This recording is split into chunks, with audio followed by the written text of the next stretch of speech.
crew. Good afternoon, everyone. If you'll take a seat, we'll go ahead and get started.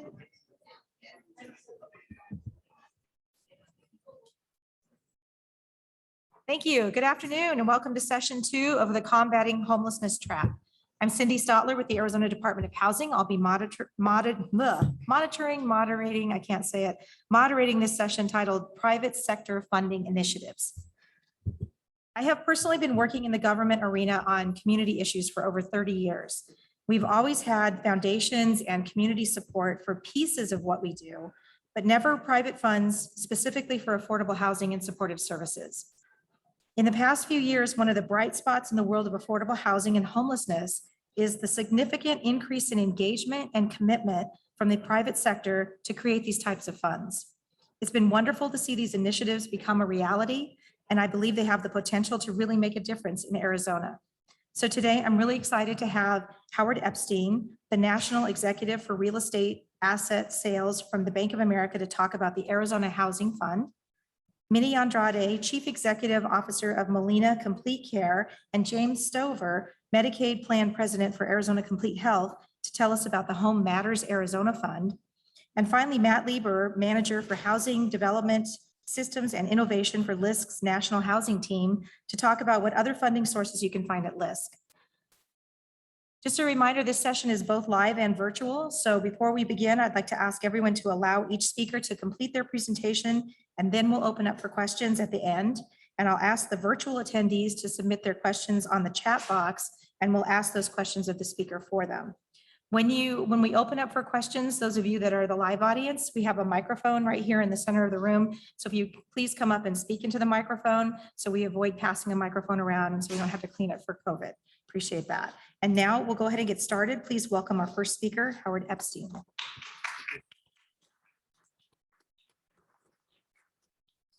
Start. Good afternoon, everybody. As you can see on the first slide here, if you like what you hear today or you want to follow us and get updates and more information, I do recommend that you follow us on whatever your social media platform you like to use. We have constant updates. We talk about our new partners. We talk about upcoming grants, et cetera. So follow us on social media. I've been with the bank for over 30 years, but I've been battling this homeless issue and housing issue for about 25 years. So everything I'm saying today, I've kind of lived firsthand with trying to put these kinds of transactions together. So let's start with how bad is our homeless problem. These are some heartbreaking stats, and I won't read all of them, but there's about 10,000 people in our state today that are on a list to get permanent housing. And that means they are living either sheltered at a transitional or temporary or emergency shelter, or worse, unsheltered in their car or on the streets. Those are the people that many of us in this room are trying to help. Those are the people that the Arizona Housing Fund is trying to help. About 25,000 Arizona public school students experienced homelessness in 2018. That's the last stat we have. That's heartbreaking. And then it was reported by the Arizona Republic that 500 people died in Metro Phoenix just in the first 9 months of 2020, again, that were homeless. So that's how bad our problem is. This is a political cartoon that I just always like looking at because it sort of shows the reasons why people become homeless are very complex, but we all know that in order to treat any of these issues, you have to have stable housing. Okay, so again, just a nice cartoon. Okay, so why do we have a growing homeless problem? First, every population of and demographic of homelessness is growing. So I list them out here, but elderly and veterans, mentally ill, disabled, addiction, et cetera, they're all growing, and they're all growing every day. Emergency, temporary, and transitional shelters are full. And because those are full, people can't get off the streets to go in there. And the reason why those are full is we just don't have enough housing, permanent supportive housing to put those people into. Arizona has a growing population of low-income workers, minimum wage workers. If you're a minimum wage worker and you work 30, 40 hours a week, maybe your take-home pay is $1,000. If you could even find rent for $500 a month, that leaves you $15 a day for food. So there's a growing population that also needs to be served. Okay, so what is the Arizona Housing Fund? So we're a grassroots nonprofit fundraising platform that's going to provide equity grants to the nonprofits who build, own, and operate permanent supportive and low-income housing. We are narrowly focused on three things. One, the equity grants are going to go to our great nonprofits, and I'll show you who those people are. The grants are going to go to those nonprofits in our state. Two, it's got to be for new inventory. It's got to be for adding units to our communities. And three, it's greatest emphasis on helping our most vulnerable. Okay.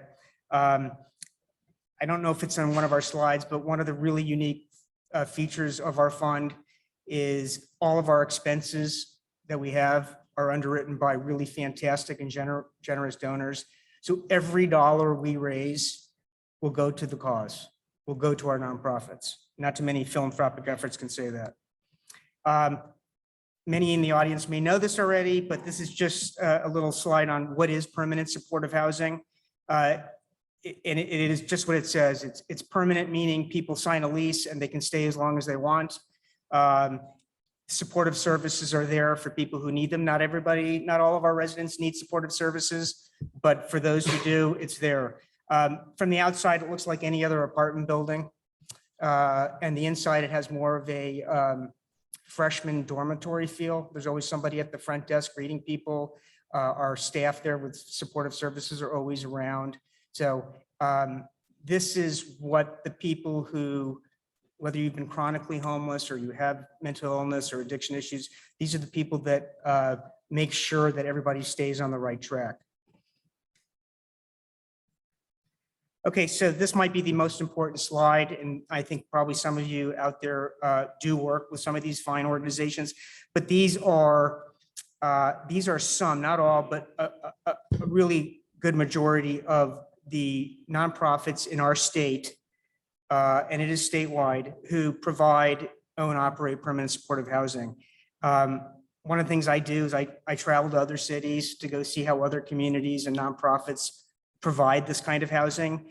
And we can all be really proud that in our state, these groups do it as well as anywhere. They are fantastic. They've been doing it for decades. They can build more now. They just need the money. And that's one of the reasons why we started the fund. So how do we raise money? So obviously we have traditional givings from families and individuals, foundations, et cetera. But we have some really unique donation programs. I'm going to talk about the escrow donation program in a second for homes. Hopefully pretty soon here, we're going to have a really nice announcement from the Arizona Multi-Housing Association where they are going to be rolling out a rental community donation program statewide. We already have some apartment owners who are already doing, every time they sign a lease, they're donating money to the Arizona Housing Fund, again, to be part of the solution. But let's talk about the escrow donation program. We've all shopped at a grocery store. When you check out at the cash register and they ask if you want to donate $1 to Phoenix Children's Hospital, Arizona Humane Society, whatever. Some people donate the $1, some people don't, some people give $5. That's what this is, except it's when you buy or sell a house in our state and you go through a title company where everybody, that's how you have to close a home. We're going to get to a point someday. Right now, we have lots of real estate agents around the state who are offering this to their clients. Some real estate companies are just donating amongst themselves every time they close. But we're going to get to a point where this is going to be almost like when you get your driver's license and they ask you if you want to be a donor. If, what's it called? Organ donor. we want it to be synonymous with it, just regular. So every time you do an escrow transaction, you're going to be asked, do you want to donate $25 to the Arizona Housing Fund? The money goes right from the title company to our fund, so no money actually even changes hands. We do several 100,000 real estate transactions a year in this state. So imagine the power of those numbers if even 50% of those people participated. It would be several $million a year to go help for our program. The escrow donation form, it takes 30 seconds to fill out, and it's very simple. We gain partners every week who are rolling this out, and this is, no other state does this voluntarily. It's philanthropic, and it's really what makes us unique. Our fund is managed at the Arizona Community Foundation, the largest philanthropic donor-advised fund organization in the Southwest. They're our partner. We're proud to have them as our partner, and we couldn't be happier with that arrangement. Who decides how and where the money is granted? We have an advisory committee. You'll see the people on our committee on the slide. Everybody here has decades of experience, either in housing, homelessness, affordable housing, or all of the above. And that is our committee that will be reviewing the grants. What would a typical equity grant look like? Again, this is hypothetical. Our fund, by the way, has been open for 2 years. We're approaching $700,000. We think we'll get to $1 million or so by the end of the year, and we'll be in a position to start making our first grants in the first quarter. A nonprofit wants to do an 80-unit supportive family housing project. Again, hypothetical, it's cost $10 million. They've raised $2 million in private donations. Perhaps they've secured a $7 million below market interest rate loan, maybe through something you're going to hear about today. They're $1 million short, and that's where we think our fund will come into play. I've done these projects before. It's a mosaic of a capital stack to get these done. Sometimes you can have anywhere between 4 and honestly up to 15 capital sources to get all this done. It's a nightmare. The hardest part is that, I'm telling you, the hardest part is that last 500,000, that last million. We think we can fill that gap. And again, the whole idea is to get shovels in the grounds right now to build more units. And by the way, let's really think bold here and dream for a second. Everybody uses the grant cycle process to do these things. We're going to have to do it our first time. In a perfect world, if this really takes off and our citizens of the state really support funds like this and these other things you're going to be hearing about, along with our fantastic government partners, ADOH, City of Phoenix, other cities, there will be a time where groups like ours will just pre-vet the nonprofits who do this work.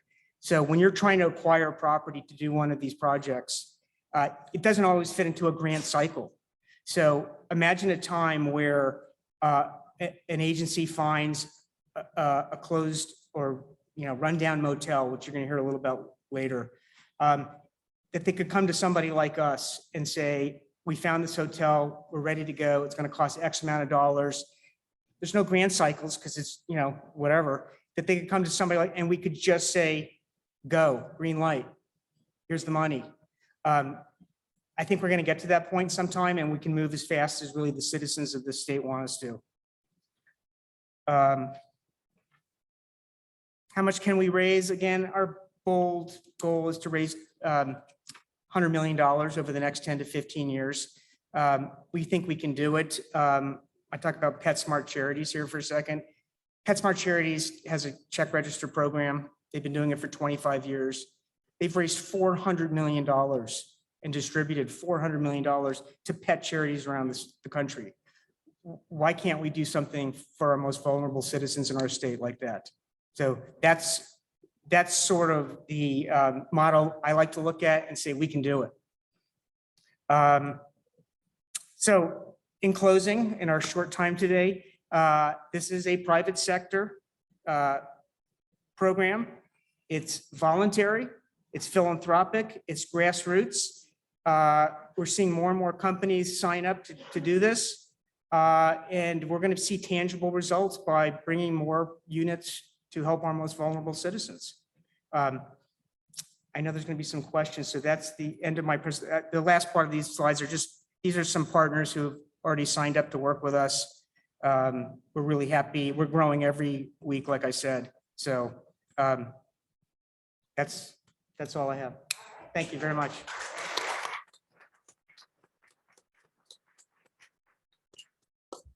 Thank you, Howard. That was great. Any questions from the audience? Yeah, go ahead and can you speak in the microphone, please? Do you have a cap limit on your grant? So do you cap it at $500,000? Yes, so I think what will happen is we'll go out with our, during the grant cycle, we'll say, here's how many dollars we have available today. Our fund is not an endowment, so whatever we get in, we're pushing out right away. So like I talked about, if we have $1 million, we're going to get out to all those agencies, says, we have $1 million. Doesn't mean somebody's going to get $1 million, but at that point, they can see what's available and they can start submitting requests for those awards. Thank you. Thank you. Any other questions? Any questions from our virtual attendees? No questions? Well, you're Thank you. very, very thorough. So Thank no you. questions. Thank you.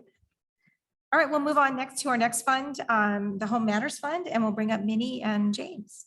Great. And I think if it's okay with everyone, we'll stay seated because we're co-presenting. So it might be a little bit hard to move back and forth. But first, we'll each introduce ourselves, but just want to thank you for allowing us to be here. It's a very exciting topic for us.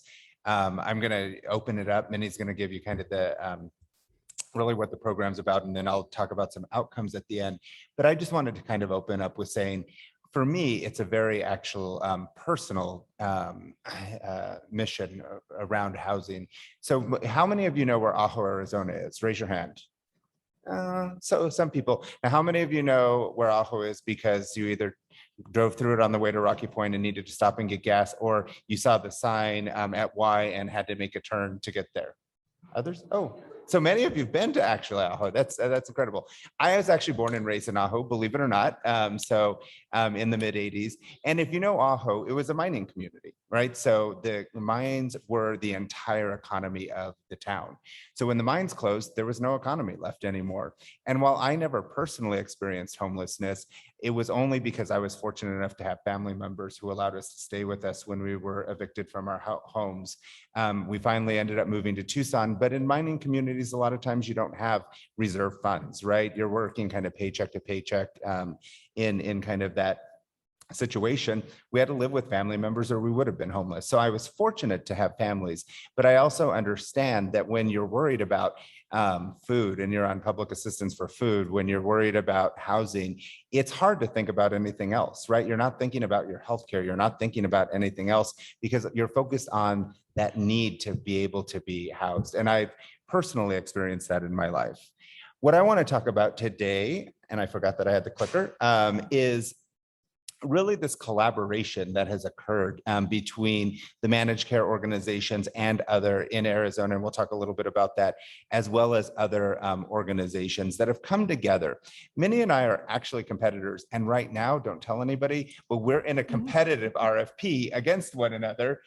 But the really cool thing about this program and other things that we do is we come together as collaborators and we work together to solve a problem in the community, right? So while again, we're competitors and those kinds of things, we understand the need and we understand what happens to your healthcare when you're worried about things like permanent supportive housing.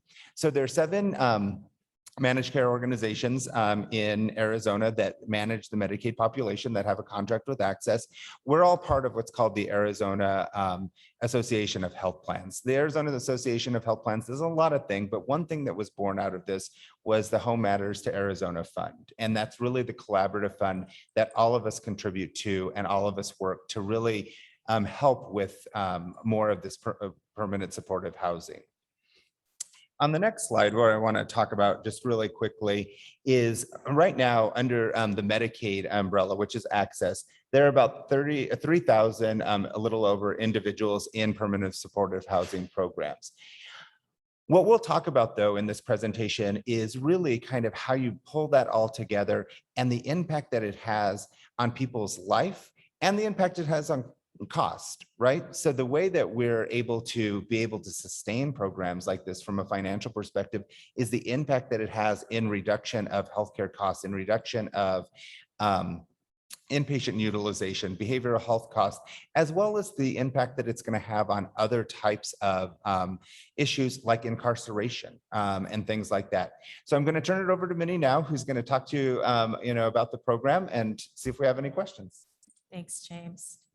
So I will just echo James and say that it is really, I'm excited that I'm part of this fund and bringing all of the 7 health plans that are truly competitors together. I think that really speaks to how important and salient this issue is. I'm sure many of you, as James, have a story on why we're very passionate about solving this affordable housing.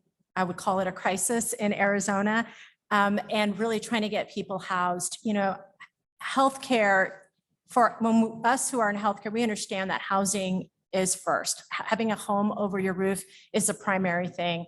And so we have aligned with the Home Matters movement, which is a national movement that is really focused on aligning agencies, organization, stakeholders together to really look to solve affordable housing as well as bring resources and funding together.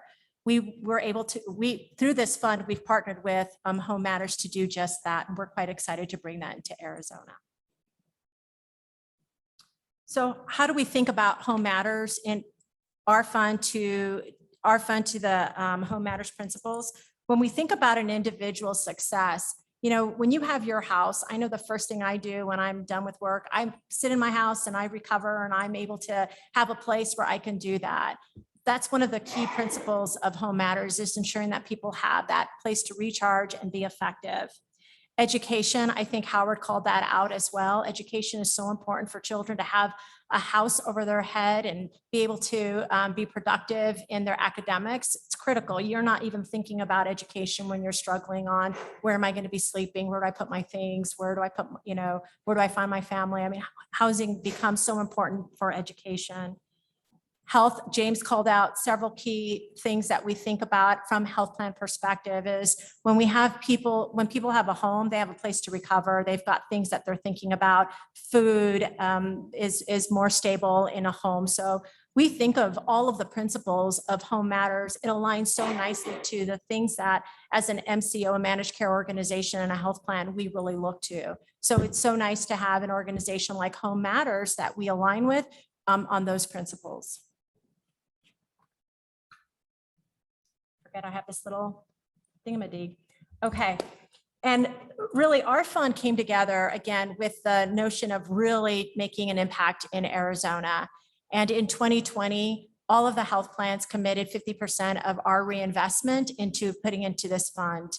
Our audacious goal was to have $100 million in this fund where we would provide grants and debt to builders that have constructions that align to the Home Matters Fund or the Home Matters principle. Everything we do wants to align to that. So we're coming together to put those dollars in. We have to date acquired $37 million in the fund, of which 35 is debt and 2 million is grant dollars. And again, those grant dollars are primarily coming from the managed care organizations. So let me talk a little bit about who we serve. So as managed care organizations and health plans, we serve individuals with disabilities, veterans, access eligibles, seniors, the whole spectrum of the population. We're really interested in ensuring that these dollars go to the members we serve and help them with services that the health plan covers, which is something James will talk about shortly. But it's critical to see that when you have a home and you've got additional support services, you really can build some more resiliency around someone's recovery and journey, again, starting with placing them in a home. Okay, so how does this work? So our fund dollars are managed through LISC. LISC is holds those dollars. And they also pre-screen all of the applications that come to us. Now, each of the health plans have a housing specialist. That housing specialist reviews all the applications, and the application that we designed in collaboration with LISC is really tied to the Vitalist wheel of all of the social determinants of health. When we think of the social determinants of health, that could be, again, home being primary, food, resources, access to agencies. So what we're looking to do is ensure that the applications that come to us, that they're thinking about closing gaps in these social determinants of health. So we have partnered with LISC to ensure that that application pre-screens. And then we established a committee. All the MCOs, housing specialists come together and they score the application based on their ability to close these social determinants of health. Then that recommendation goes to the fund, and we then award according to how closely they align to the Vitalist wheel and the whole matters values. We're excited. We've already distributed 2 rounds. We're in our 3rd. In fact, next week we get the recommendations from the committee, and we'll be extending some additional grants to some builders. And with that, I'll turn it back to Jane. Great. So I think Minnie did a fantastic job. And one of the things that I want to highlight as we're talking about these projects is that really we're looking at all of those social determinants of health when we're looking at granting the grants. So I think most of us know your house isn't your house just because, you know, you love the house. It's because it's your home, right? It's its location to your availability to get groceries. It's a location to schools and education and all of those kinds of things. So it's important to us that we're really creating communities and homes as opposed to just housing, for instance. So in the first set of awards that we've done in the 2 awards, we've actually awarded $2 million in grant funds. And you can see, I'm not going to go through the entire list, but you can see that it's for a variety of different projects. But I think the thing that's really important is that it's throughout the entire state. So homelessness isn't an issue in urban areas and just urban areas or just rural areas, right? It's an issue for the entire state. So it's very important for us. We represent, for our fund specifically, we represent those who are generally Medicaid eligible for the entire state of Arizona. And we need to be really looking at that as an entire state. So these funds really are distributed across the state to different partners. One that I want to highlight because it's here in the Tucson area, so I thought it would be, very pertinent, is the Center of Hope Apartments. So the Center of Hope or the Center of Opportunity campus is being developed. And we got a proposal from La Frontera to fund the Center of Hope, or to help with the funding, not to completely fund, but to help with the funding of the Center of Hope Apartments. And what you can see in here is that it really is a multi specialty sort of kind of look at housing and having an area for people to live. So the first phase is a 150-bed shelter. The second phase includes a medical clinic. It includes a job training center, a small park, et cetera. So it's really able to, and in the medical clinic, they'll have supportive services. So some wraparound behavioral health services, supportive services, all of those kinds of things. So what we're really creating is a community, right? We're not creating just a housing project. Not that that's not good also, but we're not creating just a housing project. We're creating a community to really be able to impact individuals' lives. And what's part of the reason we do it? Well, part of the reason is because it's the right thing to do, right? But let's be honest, part of the reason has to do with the impact that homelessness has on the entire, on our entire society.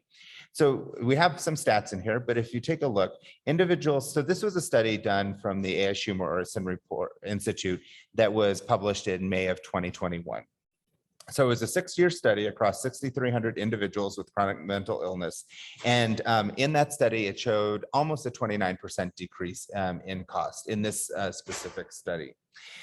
You can see that individuals with chronic mental illness that were experiencing homelessness had an annual average cost of $72,000, almost $73,000, where individuals with chronic mental illness who had permanent supportive housing had an annual cost of about $52,000. And you can really see sort of the differences. So healthcare cost was much higher. Housing costs actually were higher through shelters and those kinds of things, and then criminal justice costs. And if you break that down just a little bit, you can really see where the disparities are.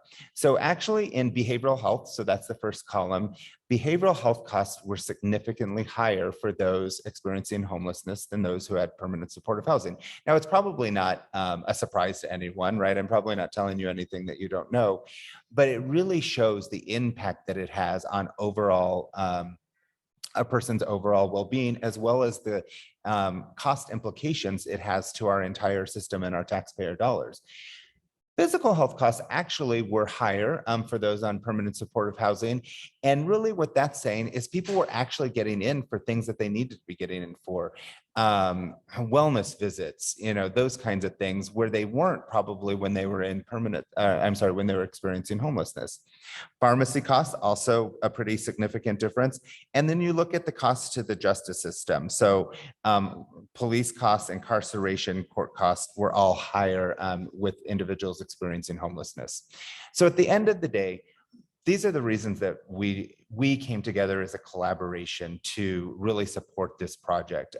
All 7 of the MCOs, I think it might be the only project of this size with this kind of money that all 7 MCOs have come together to really support with, the list partners and the Home Matter partners that you're going to hear from in a while, because of the importance it has, not only to us as individuals, not only the importance it has to our companies, but the importance it has just to the community and the residents of Arizona. Minnie, anything you want to say to? No, you're a great partner, James. I think, and that's the end of our presentation. Thank you.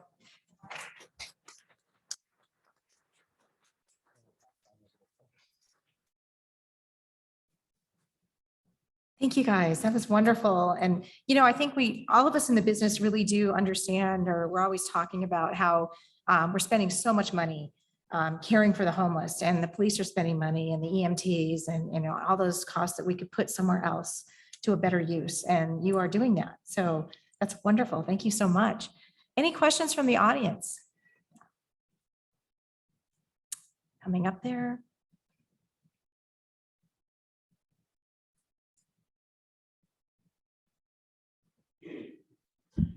Hello. First of all, it's very impressive, this Home Matters Fund, and also what Howard is doing. So thanks for your inspiration.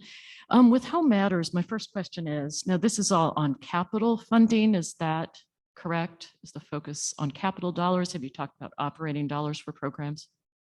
They're all been capital for infrastructure on buildings, yes. Okay, just wanted to clarify. And then the second question is, because all of you have lobbyists and great voices at the legislature, one of the things a lot of us homeless providers are concerned about is when funding, this one-time flush of CARES Act and ARPA funding eventually is gone. We'll be back to a similar place in terms of not having enough resources at the state level that we really need for the operating dollars. So we'd love your help in advocating for us to get more of those dollars in the budget. So I don't know, I'm putting a bug in your ear to help us out there because your voices carry a lot, and what you're doing, I think you can help us get the attention in those arenas. So any thoughts on that? Well, it definitely takes everybody and every stakeholder to have a voice at the table when it comes to getting the resources we need and the projects out there that are going to make a difference. So I know I could speak for, most MCOs. I think all of us have lobbyists that absolutely this is forward. It's front and center of what we do and we're trying to solve. So we're committed to that. Yeah, I would agree. And the only thing I would add is I think that I know that the Medicaid agency is also very dedicated to this initiative, just in general with housing dollars and those kinds of things. So I think, the good thing about it is you have both sort of the public-private partnerships, right? So you have the government agencies like Access, you have both probably public and private organizations like yours and, types of organizations, and then the organizations like ours, the MCOs. So you have basically everyone, as Minnie was saying, included with sort of the Medicaid agencies and the government agencies that are really pushing forward on it. And I think it's a really good point, just to elaborate a little bit, because we all have a little different view of housing and funding. And some of that is maybe what one person can do or one agency or group can do. We can come in and support something different. And I think that's where we need to get really good at, is aligning the different agencies and organization and dollars to have maximum output for these dollars. Mhm. And then one last thing, I just thought of the Maryville apartment model that CPLC owns and United Healthcare is a partner. If you could, I don't know if either of you could talk a little bit about that, or if you know that model is being considered to be replicated, because I think it's a great model. I mean, I know generally the model, but I wouldn't say that neither one of us are from United. So I know that they were partners in that project. It's not a project that actually came through the fund itself. It was so- before. Yeah, it was a private partnership. So I would say, other than understanding the general sort of premise of the model, I couldn't speak much more about it because it's not our project. Yeah, what I know about it, it's 400 apartment units and 75 or so are set aside for the homeless, high-end UHC users. And so they case manage them and they find the savings. And I have heard that United Healthcare might be looking to replicate that, but Yeah, I Would think love we to know. need a lot more of that. I think Yeah. we need to together, whether it's individually or collaboratively, we need to definitely put more structures like that for sure. thank you. Thanks Yeah. so much. Thank you. And I know in our discussions with Access, David Bridge from Access, he's talking about MCOs are doing more casework. Like when we're talking about operating costs, a lot of the operating costs are the casework, wraparound services. So some of the MCOs are actually doing some of that casework also for permanent supportive housing. Can you elaborate a little bit on that? Yeah, so what I would say, from a couple of different perspectives is whether it's ourselves as MCOs or we contract a lot with providers, right? So we reach out to the providers to be able to provide those services within, the where the individual is at, so on and so forth. We had a very obviously unique situation the past few years with COVID and really being able to reach individuals, but partners like El Rio, right, who's really known in the housing arena here in Tucson, did a lot around casework with individuals, working within shelters, all of those kinds of things to make sure that individuals were still getting the services that they needed. I think that's also really important to think about the linkage on how you access those services. So a home or a construction that has individuals that have the benefit under the access product, it's how do we link the provider to and the facility to link those services and get those referrals in place. That's incredibly important to ensure that they're receiving those operated services. It is. I think the partnership on PSH is really important because as a PSH operator myself before, the HIPAA rules prevent you from even knowing if one of your residents has a caseworker, especially in the behavioral health arena. And so if we're linked with a medical, provider. a medical provider, that medical provider has access to that information and can help that person. So I Yeah. think this is really important. And one of the things our project's going to do too is do an assessment post the constructions to see how are we doing with the SDOH elements and the linkages. So I'm really excited to see how we're closing gaps on SDOH and increasing referrals. So more to come on that. So thank you so much. It's very exciting to see all the MCOs like band together and really enter this arena and help us build more housing. So thank you very much. All right, we will move on. Our last speaker is Matt Lieber from LISC to talk about all that LISC has to offer. Yeah, hi, thanks for having me. My name is Matt Lieber. I am with LISC's National Housing Team. I'm going to switch it up a little bit and rather than give you a commercial for LISC, please come see Pat for all of your loan and equity needs.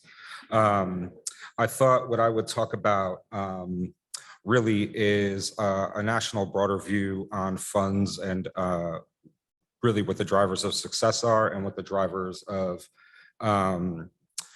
stagnation are. One of the worst things you can possibly do is put together a fund, marshal all the public, private, philanthropic, corporate support that that you are able to marshal to attack whatever problem you're trying to attack, and then being completely unable to deploy that money, whether that's because your borrowers don't exist, the paradigm that you're trying to fit into has shifted since the beginning of your fundraising efforts. And all of that to say, this is my favorite phrase to utter to anybody I meet. A fund is not a panacea. It is not going to solve all your problems. A fund that is most successful, and you've heard a lot of that today, are funds that are very narrowly targeted to a very specific fund or to a very specific problem. In general, one of the things that at LISC, what we try to do before attacking a problem with a fund, as you can imagine, anywhere we go, anytime we talk to a new municipality, a new funder, and we're almost in 40 cities, people's lead is, hey, we want to have a fund to attack problem X. And that is not the place always to start, right? Understanding why something isn't happening in your market.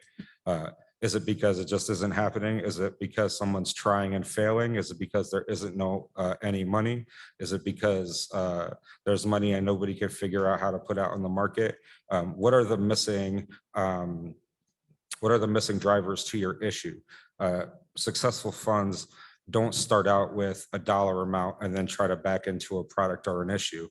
They start out with an issue narrowly drilled down to define a problem that is not being addressed by the current government or private economic forces, and then trying to address that by designing something that meets that need. So let me repeat, if you can go to a bank and find a loan for something that you're trying to do, you don't need to start out with a fund. As you've also seen evidence of here, a fund, when put together at its most impactful, is a blend of private, corporate, philanthropic money. Essentially, you need that grant and equity dollars to reach places that normal debt doesn't reach. Otherwise, if it could reach, you wouldn't need a fund, right? Narrow, described, and kind of crowdsourced opinion that this is a problem we're facing is when you start deciding you're going to come up with a fund. I'm gonna give you a couple narrow examples of some funds that we've recently taken a look at. None of them are specifically related to supportive housing or homeless housing, but the real lesson here isn't necessarily in what these funds are addressing, but how they address the underlying issue. So if we take a first look at Boston, we put together a $25 million fund with the government, local foundations, to put money towards targeted transit-oriented development projects in corridors where transit is expanding. One of the issues with housing is by the time the transit's built, the market's already unobtainable for the poorest folks among us. Getting ahead of these corridors and securing locations close to transit as opposed to places on the outer borders of a transit district is really important to get there before capital comes in. So that's a very narrowly defined target. They're working with the transit administration. You see where the new lines are, whether it's BRT or what do they call it in Boston, the T. I'm saying that as a New Yorker with an appropriate amount of disdain.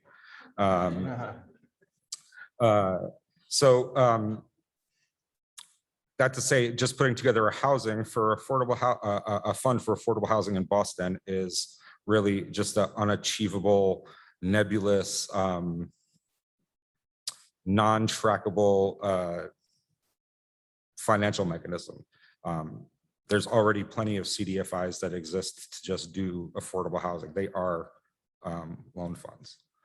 Here's a bit For any nerds in the crowd, this is a bit of how we are looking at the actual capital stacks and the way you take private and philanthropic money and put them into something that becomes larger than the initial whole.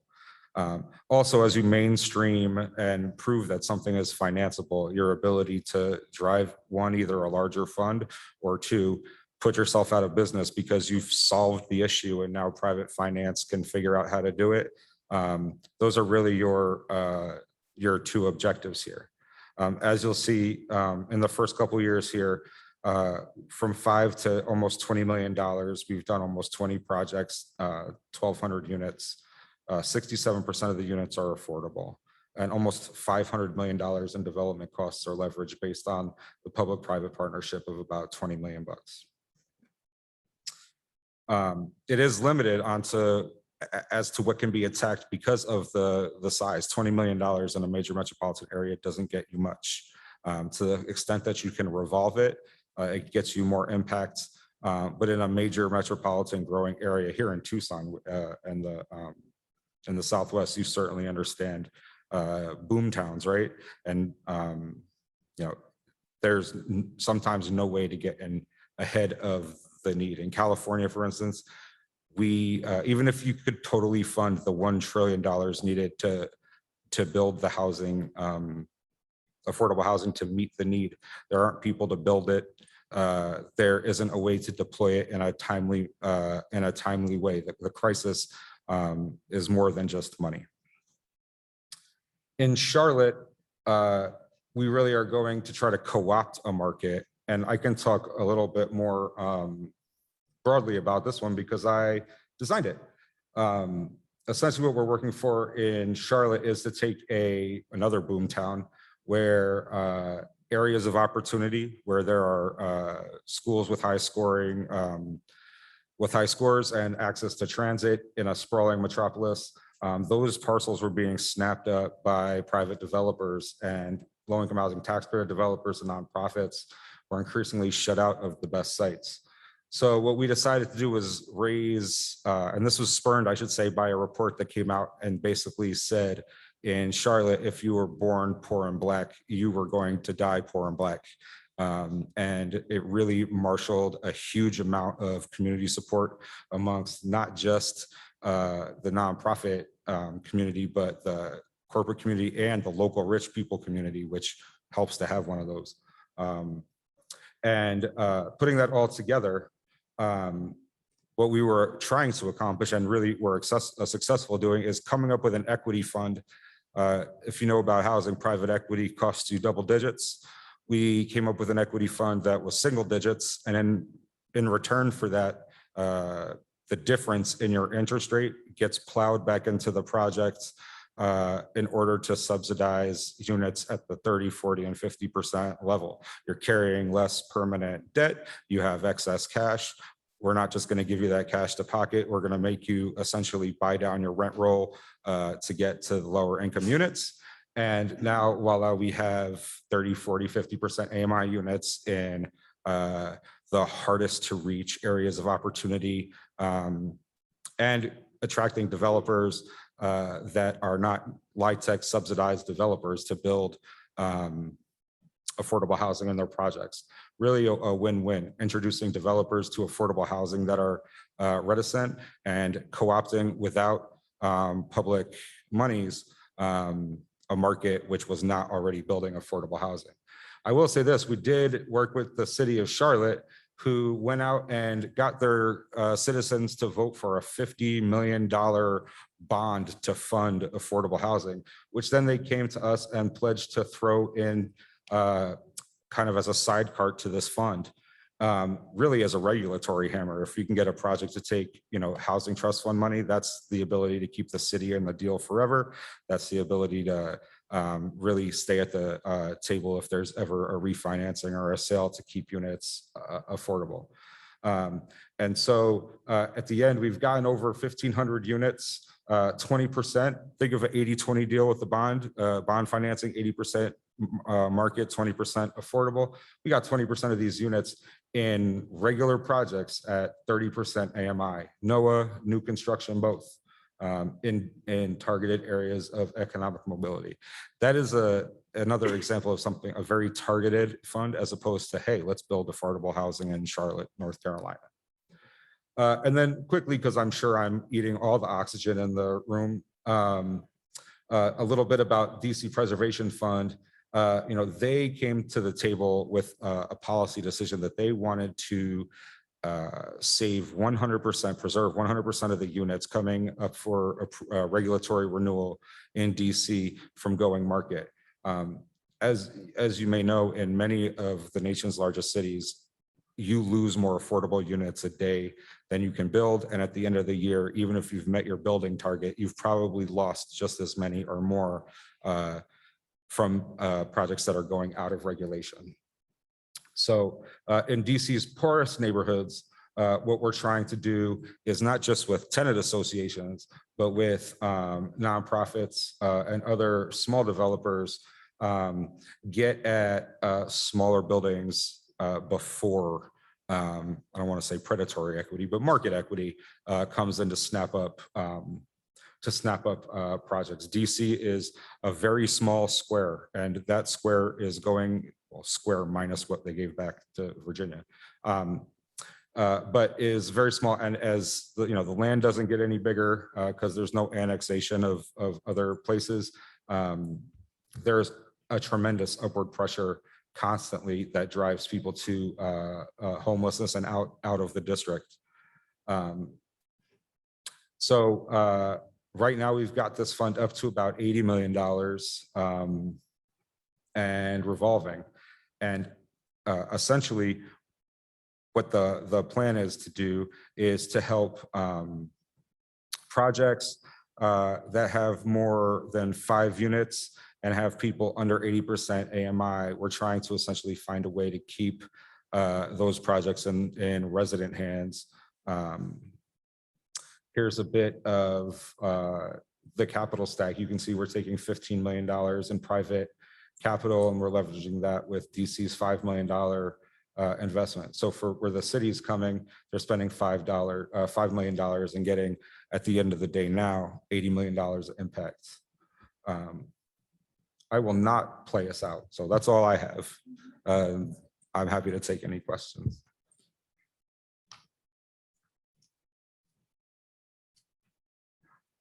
Thank you, Matt. So here in Arizona, we have local rich people communities too. So how can we take advantage of that? It's one of the hardest things to do in community development is, and I'm sure as you go across all private financing, fundraising endeavors, is motivating personal investors to housing, which is amongst the least sexy problems that rich people like to fund, is even a larger challenge. In the case of Charlotte, a public report that drops like a ton of bricks on an entire city was enough. In some places, it is a constant challenge. We are a national partner with the NFL, and one of the ways that we talk to rich people is through athletes. In some of our markets, it really helps to just be local. We're in 40 or 37, almost 38 or 39 markets now. Having a plugged in person in each of those cities, as opposed to trying to raise money on high from New York City, is also really, really important. I was on the board of neighborhood housing services in New York City for a couple years, and they got Roberta Flack to come sing for us, and that seemed to bring rich people in. Get Roberta Flack to sing for you. Can't think of an equivalent, no. Stevie Nicks? I don't know. That's Fleetwood Mac, right? Yes. See, I'm a elderly millennial. That's why I know that. So these are 3 very impressive funds that you showed us. How do they, who drives it? Who got these started? Is that? So that's a good question. LISC never drops into town and is like, hey, we want to develop a fund in city X. So we are brought in by folks. So in different markets, it is the government who comes in and is like, hey, we need help trying to figure out how to deploy our CDBG, or HUD is constantly saying, you know, they're going to take our money back, help us. Then you have places where CRA-driven banks have, for whatever reason, for public relations, for CRA reasons, or just, you know, general bank altruism, want to, in certain markets, deploy capital in a splashy branded way. And so that also happens. And then I guess the third way would be if community foundations and donor advised fund organizations, community foundations, and the like will come to the table and say, hey, we have an intractable problem. A lot of times those groups come in, and that's why I try to start my talk with funds are not a panacea, because they want a fund that's going to do economic development, housing, MWBE, training, you know, micro lending, the gamut, right? And so one, it's really hard to raise money to do anything with, right? Anybody who works at a nonprofit can attest to the inability to just raise walking around money. It's the hardest kind of money to raise. And two, you know, the second other, I guess, big thing to think about is the ability to figure out a product, I guess, that when I start thinking of a fund, I think of something that has to has to be repayable, right? So thinking about a fund from the bottom up and trying to figure out the problem you're trying to solve, if it can be financeable, if it's not, why, and then trying to solve for that. That is a way I think you can spotlight a vision. And I think, you know, most places you can marshal people with a vision, even if you don't have the X's and Y's figured out. Great, thank you. Do we have any questions from the audience? No. This is dense stuff, I'm sorry. It was the capital stacks, I think, that were Okay. doing it, yeah, and it's after lunch. So finance and after lunch, yeah. So do you have a question from the virtual track? I hope it's not my boss. Unless your boss is a Deirdre, you're safe. Okay. So Deirdre asks, there was a hint made about the possible expiration of affordability restrictions for projects that don't have additional affordability stipulations through other funds like the HTF. Could they talk more about the prospect of this, current trends and affordability expirations for projects funded in this way?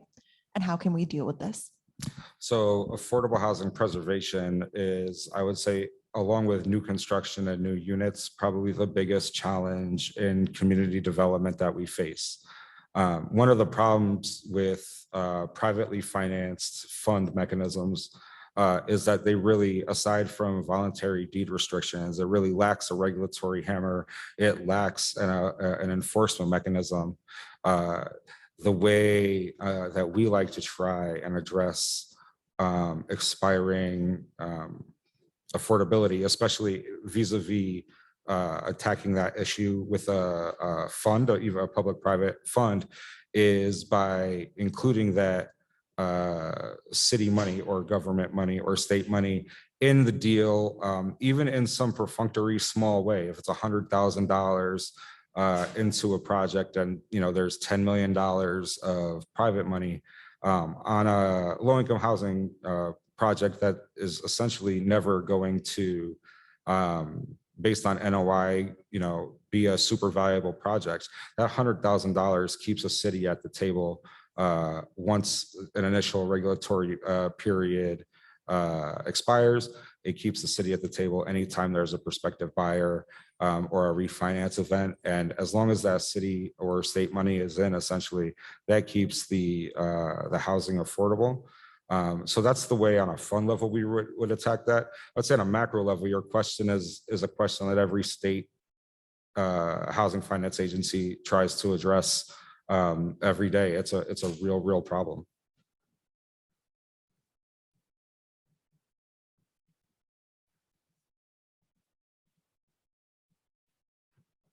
Hello, I had a question about the NOAAs. That's the naturally occurring, right, affordable housing. Mhm. I'm curious how, yeah, just to find more specifics about that, because it tends to be also really smaller units, like you're saying, like the 5+, and how you're doing the small with kind of these larger stacks. Yeah, and so that's one of the reasons why a fund may be useful, right? Is that a lot of banks are not interested in funding 5-unit apartment buildings, right? There is no permanent financing for a 5-unit unregulated apartment building, right? Those deals are typically funded on credit cards, funds and family loans, and consumer finance. When I think of NOAA, there are the smaller 4 and 5-unit above, above a commercial first floor on Main Street type of projects. That's what I think a lot of people think of it as NOAA. When I think of NOAA, I really think of those kind of outer cities, city limits, inner ring suburb garden style apartment villages. I don't know how well, it's communities that have 300-400 unit apartments, and they're bought and sold so quickly now, and rents are raised without doing any capital expenditure, especially if you have something like an Amazon warehouse coming in nearby, or you're in a rapidly gentrifying part of a city, right? In those cases, funds have been built to address that problem, specifically because they're not really addressed either with state housing finance agency subsidy, or with like low-income housing tax credits. It's kind of that missing component, and a fund is a perfectly reasonable reason, both as a way to attack that one, because banks don't want to do it on their own on a project level basis, but on a pool risk level with a bunch of subsidy built into the capital stacks that put everyone to sleep. That's what allows those projects to move forward, because on a pooled capital risk with that underlying credit enhancement, their losses are essentially covered. And so that's what brings folks to the table. Your question about NOAA is a good one. I don't have a direct answer like we should do X or Y. It is the subject of a lot of industry brain damage right now. It's something we're all trying to figure out. Any other questions? Hannah, any other questions? No other questions? All right, we'll call this session to a close. Thank you very much to the speakers. We appreciate it.